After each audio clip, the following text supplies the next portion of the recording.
इस वीडियो के अंदर हम चेक करते हैं बेसिकली कि अगर हमने कोई अपनी तरफ से कोई इमेज, कोई वीडियो या कोई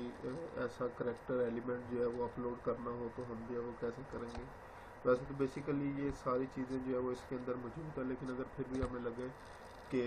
हम लोग जो है वो कि अपनी तरफ से जो है वो चीज़ इसके ऊपर जो है वो अपलोड करना चाहते हैं, तो हम अपलोड के ऊपर जो है वो क्लिक करेंगे और अपलोड्स पर क्लिक करके ये अपलोड योर ओन इमेजेस, इसके ऊपर जो है वो आप लोग क्लिक करेंगे। या जस्ट आप क्या करते हैं, कोई भी जहाँ पे भी कोई प्रोफाइल पिक्चर्स वगैरह जो है वो पड़ी हुई है, आप उसको जो है वो ड्रैग कर सकते हैं।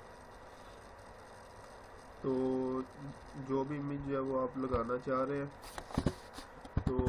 लेट्स सपोज मैं ये फेसबुक का जो है वो कवर इसके अंदर जो है वो ऐड करना चाह रहा हूँ। तो अब ये सबसे पहले जो है वो मुझे बता रहा है कि कौन सा जेपीजी, पीएनजी और डॉट एसवीजी फाइल जो है वो अपलोड होंगी। तो दोबारा इसके ऊपर आ जाए और जो भी आपके पास जो है वो जेपैग फॉर्मेट वगैरह पड़े हुए हैं तो वो आप इधर से सिलेक्ट जो है वो कर सकते हैं। लेकिन एक बात जो याद रखनी है आप लोगों ने कि उसका साइज़ जो है वो इतना ज़्यादा बड़ा नहीं होना चाहिए।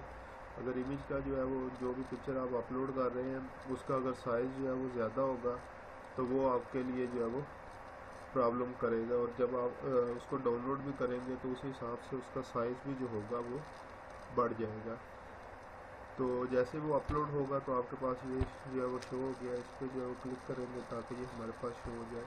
और उसके बाद जस्ट ड्रैग एंड ड्रॉप के साथ जितना भी आप उसको जो है वो उसका साइज़ जो है वो करना चाह रहे हैं उसका साइज़ कर देंगे। जहाँ पे उसको जो है वो प्लेस करना चाह रहे हैं वहाँ पे उसको जो है वो आप प्लेस कर देंगे। तो ये सारी की सारी सेटिंग थी कि अगर आप अपनी बनाई हुई या डाउनलोड की हुई इमेज को जो है वो उस पिक्चर के अंदर जो है वो लगाना चाह रहे हैं तो इस तरीके से आप उसको लगा सकते हैं।